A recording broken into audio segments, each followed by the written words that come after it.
Welcome back, disc golf fans, to the Back Nine coverage of the final round of the 2021 Portland Open, presented by Dynamic Discs.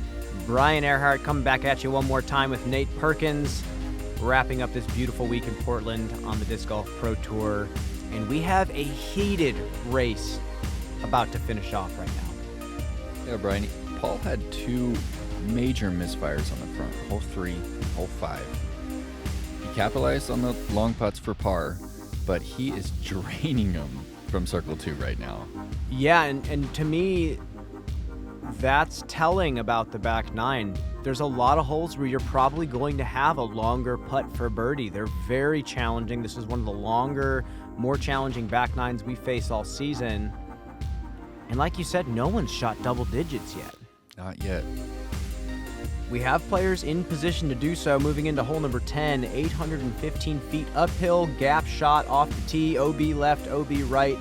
And then we shoot downhill into this protected green. You have to get aggressive if you want the birdie here. The tee shot has to be far.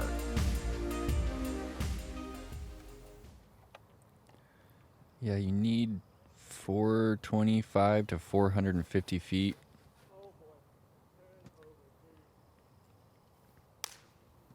Sit down. It is all safe over there. That is actually safe. There's white painted line, but that is for a different hole. So he is safe off to the left, but he's super far from the basket out there. Calvin's been smoking this drive. I think he's the only player I've seen be able to see the basket after his tee shot. I can see why. Especially if he loses some ground. Oh, he was so close. That's so far up there still. We'll see if he has the sidearm chops to get one down there. I know he does have a solid sidearm, but it's still long shot. Austin is throwing the disc so well right now. He also had an exceptional front nine. Yeah, I mean, playing a lot of holes as stress-free as you can play them, just putting together a lot of really solid approaches on these par fours. Textbook forehand shots. And just throwing big distance shots and keeping up with all of these big distance throwers we have on this card. Like this man. So close to being a full flight. I love when you can hear the other players on the card cheering their competitors on. Little high from Austin. Does it have enough? Denied. Yeah, this approach is so tricky. The way that it's downhill with a low ceiling. You really want to get this forehand low and turning as it's heading down the hill. Paul might be crashing before the branches. And that's going to be pretty far, but again, we've seen him make from that distance plenty of times. That's a better angle if he gets the flare. Want. That looks so good. Oh, no, and gets a straight skip. You called it. He needed the flare. Calvin going to go inside. Back door.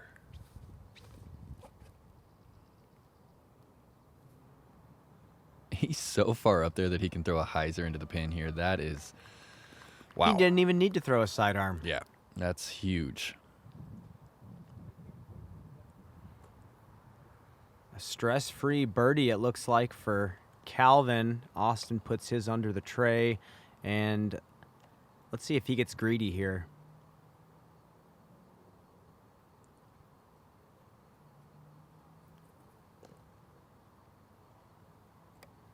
It's going to be a likely par for Paul.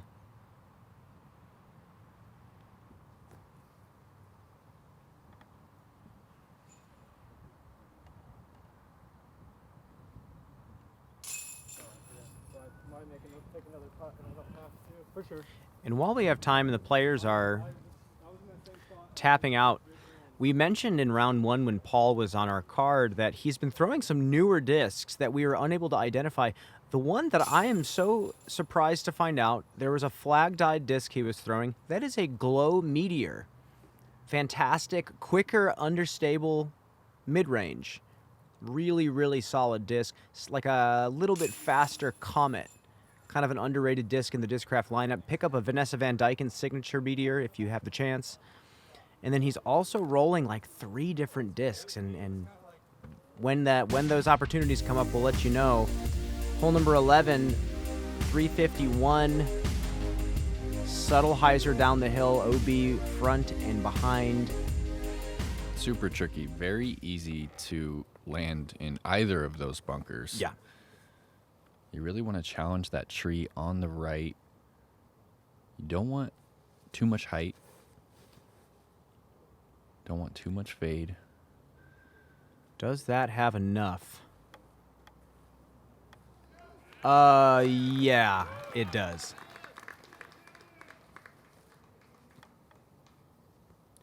Calvin's been one of the best players on Sunday over the past year. So many, I guess you could say, legendary pushes that he's made. Yeah, I think back to last year's US DGC in the rain. Yeah. Paul going a little lower line. That's got to maybe skip. That looks early. It does. Oh, It gets perfect. the skip. And he's even closer than Calvin. A little slower disc, it looks like, from Austin here. Snapped it. Oh, it's still stable, though.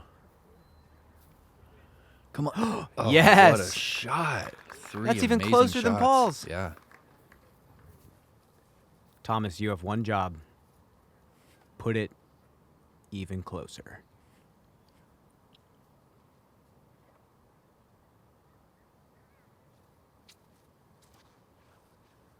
And it does look good.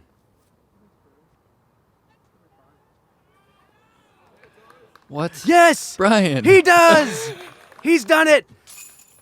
I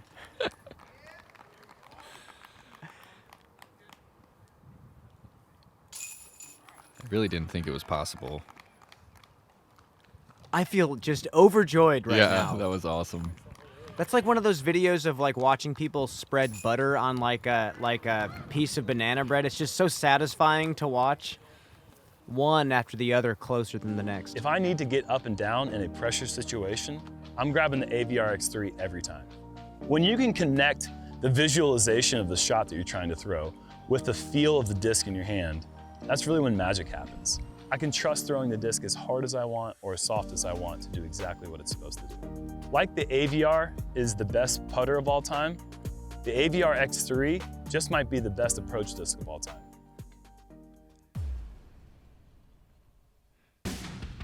Yeah, Brian, we should post that last one to oddly satisfying.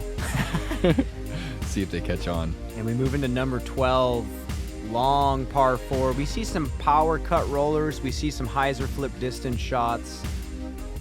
Beautiful mature tree overhanging the basket. I'm guessing Calvin's going to go pretty much a laser beam. This is one of those holes that, Look at that. leaves the average thrower behind. Yes. That tree right there, the dead tree on the left that you can see, that's at 420. So that's like right the minimum distance that you need to get to consider attacking this one for birdie. Look at this line from Paul. What's crazy to me is Paul's one of the better distance throwers on tour, and he threw a full flight there, and Calvin threw a hyzer and got farther than him. Insane release speed. Oh no, that's just so unfortunate. Yeah, and Austin, Not a lot of hit. the line almost looked perfect. Yeah. Hopefully he got through that patch in the middle. Thomas throws a solid shot as well. And let's jump back, actually. Paul is one of the best shot shapers our game has. And I just love watching how balanced he looks, especially compared to years past. His upper body has just gotten so much quieter over the years. And his play style since switching to Discraft has been noticeably different. A lot more hyzer flip control, nose angle control.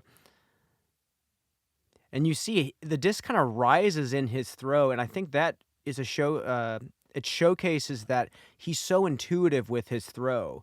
Mechanically, having the disc rise like that in your throw is not really something you would teach. A lot of what he does, though, is pure body English at this point. His wrist is so good at, doing whatever he tells it.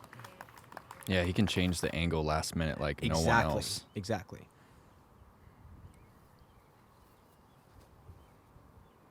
And that's something that I think is pretty not talked about as much as the concept of body English. And you watch body English a lot more prevalent in old school disc golf, where you had to kind of manipulate the disc and snap it on these different nose angles and wing angles. And now that it's become more biomechanically sound with the equipment, we're talking pretty much only about the technical form, because it's now a new frontier that we're figuring out. That's a great point there, Brian. I mean, even one of the best players in the world right now, Eagle McMahon, he'll be the first to tell you that, he's figured out his timing for a hyzer release. Mm-hmm. He doesn't change his angle into an Annie last minute. Yeah. But Paul, on the other hand, has the full spectrum. Like, he can, at the very last minute, just get on top of it and throw an Annie with touch. Seppo Paiu comes to mind as well as a player with phenomenal body English.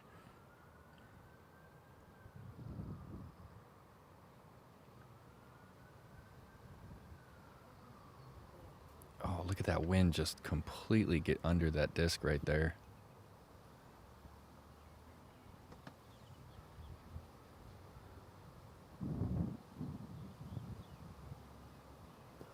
Wow. Whoa. Just so hard to read the wind. You said it. It's really swirling out here on these golf fairways.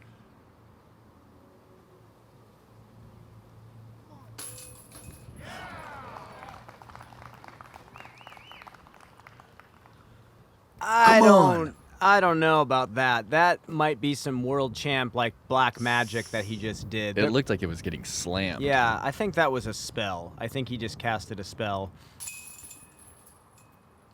And the spell worked. And yeah, you don't see it very often where he thinks that he missed it like that, and it still goes in. Just takes listen to that crowd. That is so cool to have a gallery back here. Yeah, with how many players have gotten into the game due to COVID, it's just, it's going to endlessly grow. Moving to number 13, 360 uphill. Really beautiful gap with the basket, having the sunlight shine through it, looking right back at you at the tee pad. A lot of players are going wide hyzer. It depends on the wind here, though.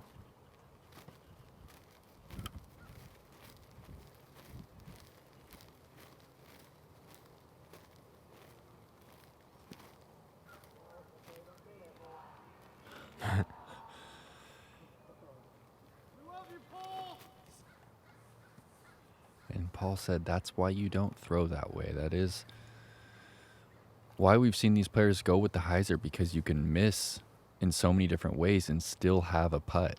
And you see that crosswind lifting his disc as well. And he's parked. That is so hard to do. He didn't go wide of everything. He went low. That is such a tight window throwing uphill and under that low ceiling. This is more what we've been seeing wide of those low-hanging branches. Just needs a little help on the skip. Pushes long.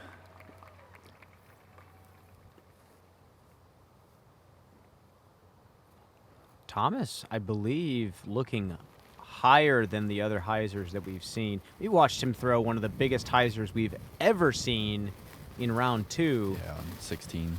And here it is. This is a 450-foot hyzer. The hole's 360. Oh, it's that last group of Guardians right there.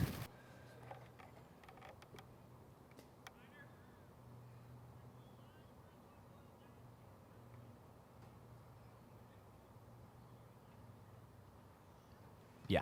Just going to take his 3.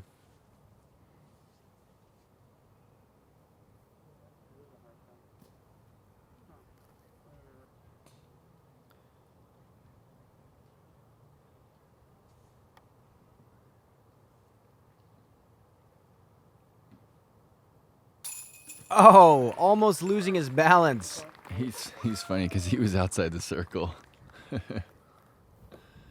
He noticed afterwards. It's a great looking putt. That was a That's beautiful putt. Serious straddle right there. And what a shot from Calvin. Calvin moves to 18 under par.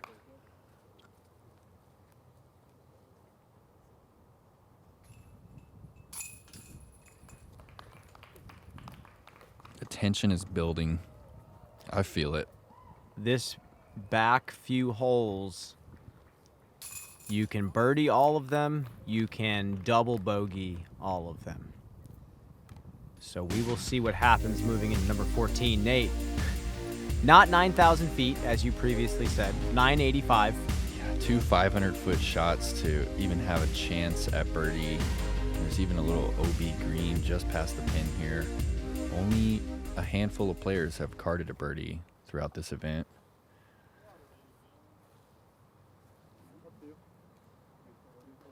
A lot of the problem has been the crosswind that's been blocking a lot of these max distance lines. And it's even worse for the roller to have the right to left crosswind. See if they can make a correction. Oh my goodness, he just rips over on Yep. this Halo Destroyer. Look at this. And Calvin was considering maybe not throwing because of the spectator. That's so far. Might be the farthest air shot that we've seen so far on this coverage. Come on. And Thomas loves throwing those high hyzer flip turnovers. 10 feet higher, and it might have panned out to quite a ways. This is a Z Force. Believe he's going air shot here. Oh, no, he's going to go roller. This is his flippy force. But again, this crosswind is, I guess, non-existent. That held cut a long way. Issue here being... Covered ground, but I don't know if he's going to have any kind of angle to throw a distance shot. And Austin's looks a lot better. This is going to go. Look at this.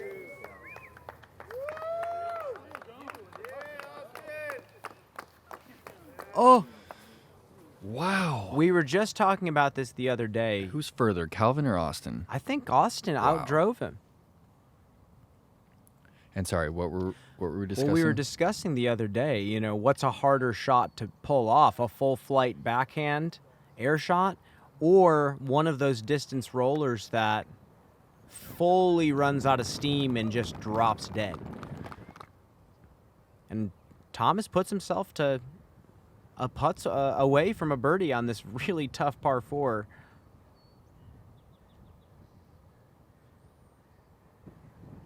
Keep going. It's a Looks little left. inside. Oh, no way. He's in C1. Wow. Look at this.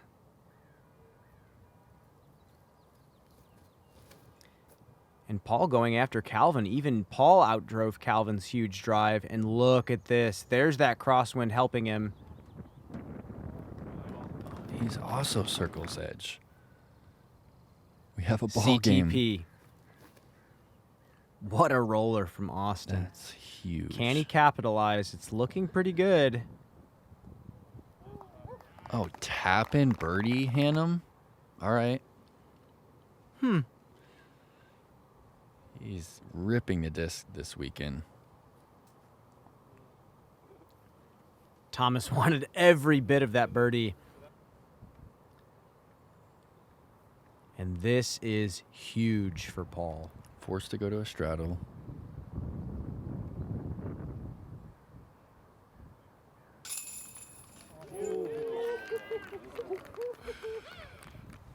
And these baskets are not known to catch that well on the weak side. We've seen actually quite a few cut-throughs on the weak side. And Paul has had many C2 putts push over to that half of the basket. Yeah, he just has the right amount of speed coming in, and that one was a little high. And you know, he clasped his hands together, thanking the basket for catching that one. What a birdie, though, when he needs it most. We're going to see 3 birdies on the hole? That's as many as we've seen all weekend, and it's the windiest day. It's incredible. I think right here. What we saw is the crossmen we were talking about picked up on their second shots. We watched Austin and Paul's rollers get completely unaffected by it. And it's not saying they just threw the perfect roller. No matter what your roller looks like, if the wind is picking up from right to left, you usually see them kind of die upside down very quickly. So the wind kind of died down and let them throw that far down the fairway. You've seen them in the hands of professionals, helping them compete at the highest level. Whale Sacks is a female-owned small business, handmade in the USA. We are dedicated to outstanding grip for all disc golfers. Hole 15 is playing as the single most difficult hole on the course during this final round. It's 412, but it plays much longer. There's OB just 25 feet short of the pin, and if you don't make it in bounds, you're throwing from 50 feet in front of the pad. This hole is giving people trouble.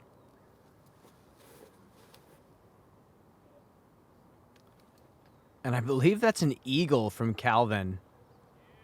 Safe. It's a cheat code. I guess. That's 7-speed on this hole. This is longer than 412. And there's a park job from Paul on the front side of the hill. They are so dialed in during this final round.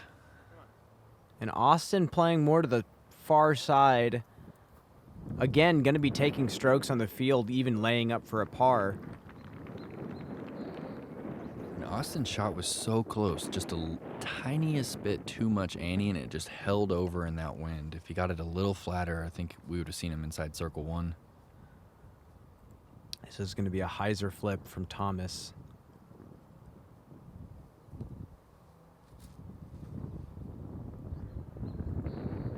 Yeah, you see it work over to the right a little bit.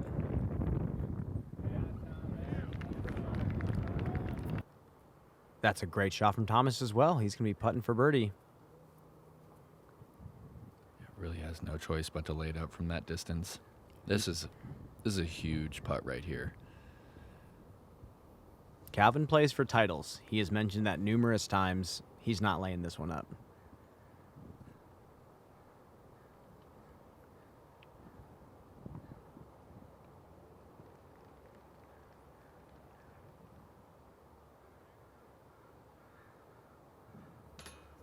Oh, just low.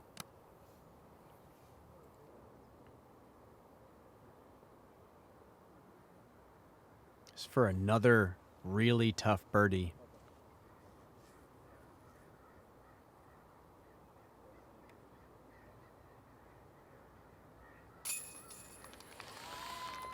There you go. He moves to 19 under par. And that's a hole that no matter who you are, you can screw up and take numerous bogey strokes on. So to escape that hole with a birdie is exactly what you want coming down the stretch. So at this point in the round, the leader after hole 15 was at 20 under par.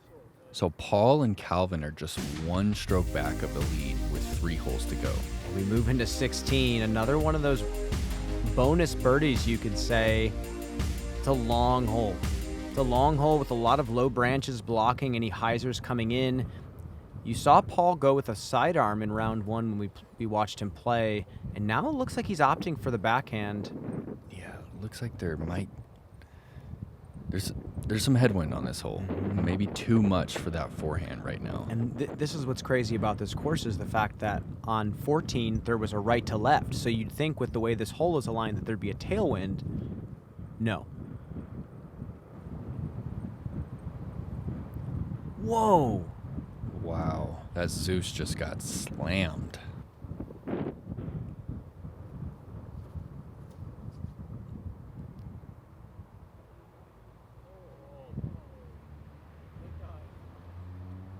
Thomas going huge hyzer.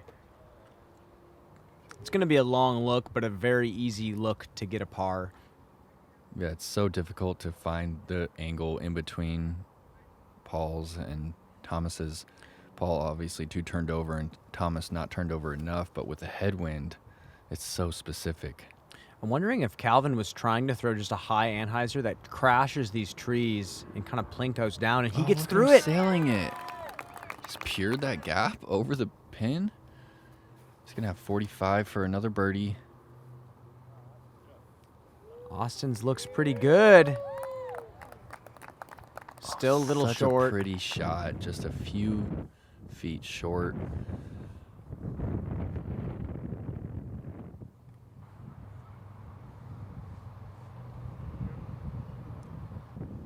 Wow, he had to throw a tough approach right there. And this wind is finally starting to rip.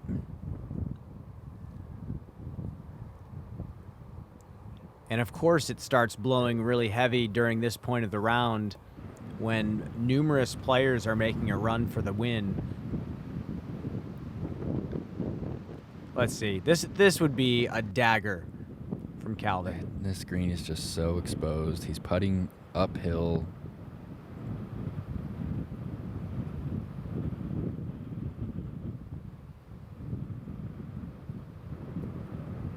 Just absolutely smacked out of the sky.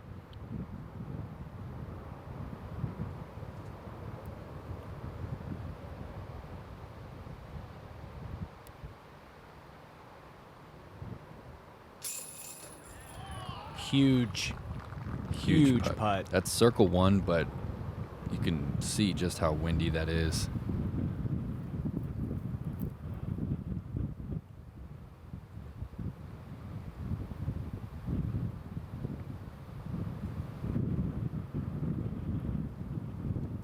And even this for Thomas is a scary putt. It's not a consistent wind. We said it before, it swirls out here, and that's when it gets really hard to get a read.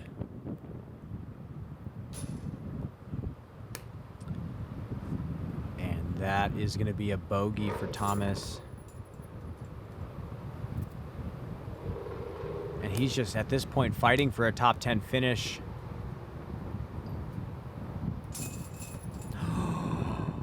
Okay, stay in there.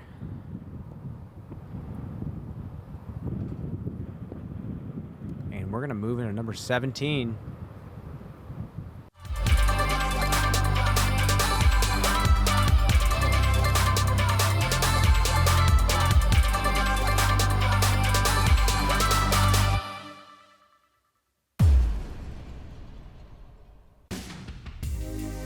Spoke to Calvin after the round here, and he said that he did not have a stable enough disc in his bag to even get back left here on 17. There was such a ripping headwind left to right, and with that low ceiling, you have to throw a power hyzer, and the wind is just shoving them out to the right.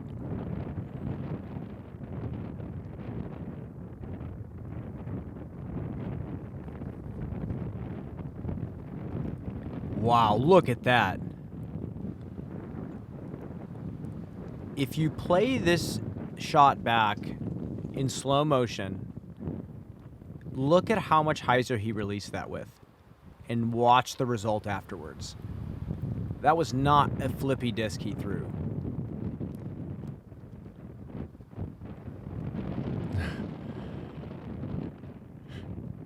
Just like, can I get a break, man? Let me throw this shot. He's going with his most stable destroyer. Look at it just break it completely over. Still It filters through, though, for a look. pretty impressive. That's going to be, 60 feet, but to even get through the gap, Austin puts the right move on it that you need to. What a shot. Yeah, that's 40 feet uphill. Probably as good as you can do in the wind right now. Yeah, we'll see what Thomas has that's stable enough for this wind.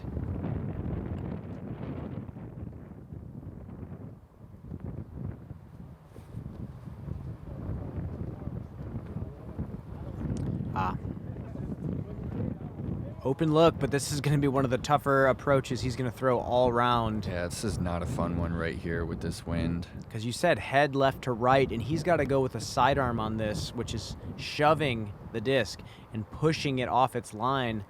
And you've got those Guardians at 45, 50, and you really don't want that distance of a putt right now. Looks pretty good. Oh, he's going to have a downhill 30-footer.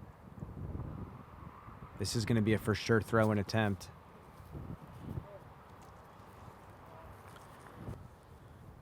His chances are running out. Kind of forcing a birdie on 18, and this is a big one for Calvin. And he's also going to be taking a par more than likely.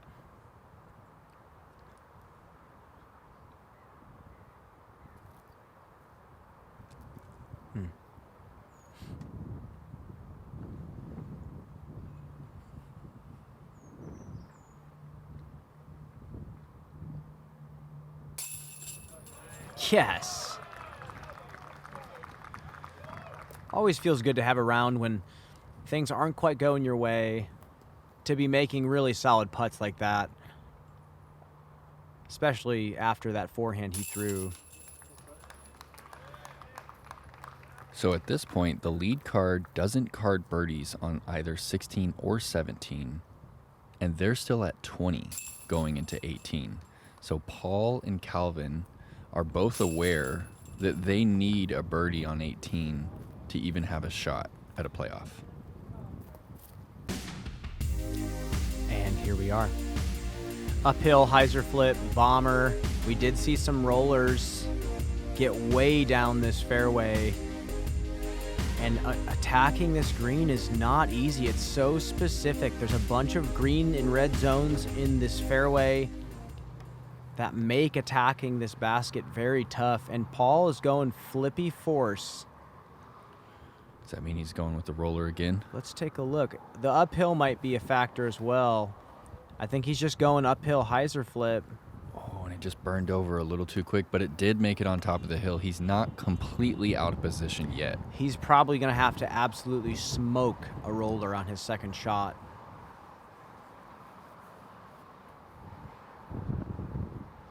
Calvin going with a more understable destroyer, it looks like, as well.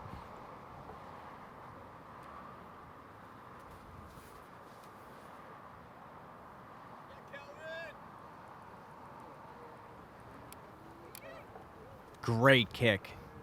Exactly what he needed at that point.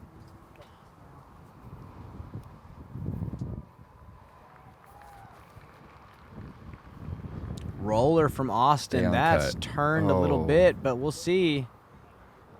Stay off that golf green. That's all he needs. No way. Get off of it. Yes. And he is safe. And that's a phenomenal drive from Austin. He'll be able to probably throw that same shot in the second.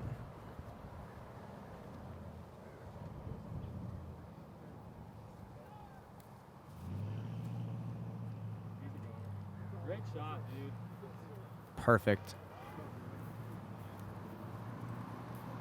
Yeah. Yeah, it's one of the better air shots we've seen.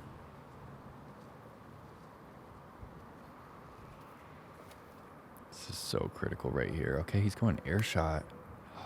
Oh, no. No. Sit down. That's going to be 450 feet out on a hyzer approach. That's going to be a tough one.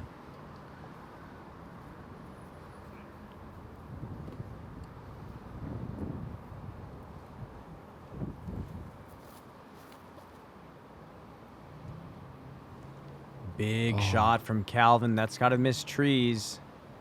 Just barely nicks that fir tree right there. And what a huge shot. He's looking straight up the hill.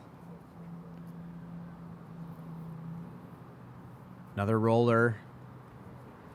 Ooh. Does it have enough? Is it Stand flippy up. enough? It's got to beat that Mando tree on the left. Oh, that's perfect. Yeah. That's exactly where he wants to be.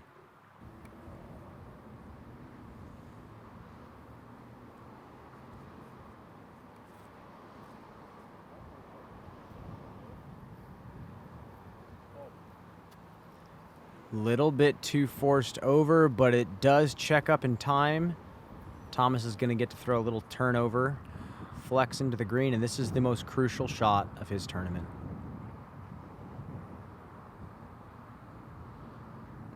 .400 to .450 uphill. It's flipping nicely. Oh, it's missing the tree. Oh, but it's short. Okay. Wow, he's going to have 60 with a tree in the way. Calvin going eagle here, straight up the hill. Just a little nose up there. And he's just a little bit closer than Paul. We're going to have some putts here.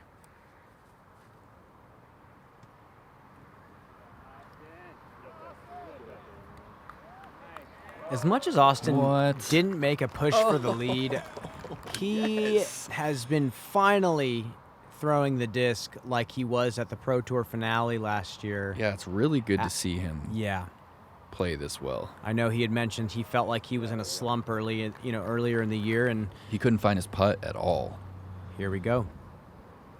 He is... Look at him shaking his head. He doesn't like something. He needs this putt to have any chance. Oh, it's so windy. No way! What?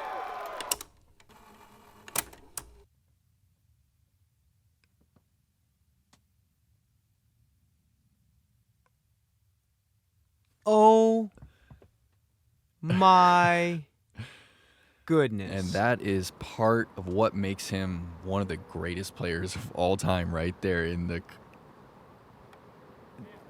biggest moment, biggest putt. Everyone's watching. Windy, elevated basket. That disc didn't have an ounce of wobble on it. Calvin also needs this.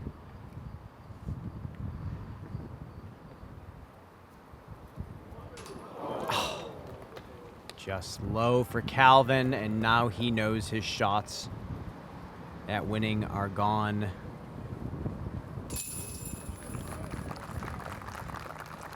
And a great showing from Thomas. Obviously not the final round he was wanting, but still getting to showcase his ridiculous skill set.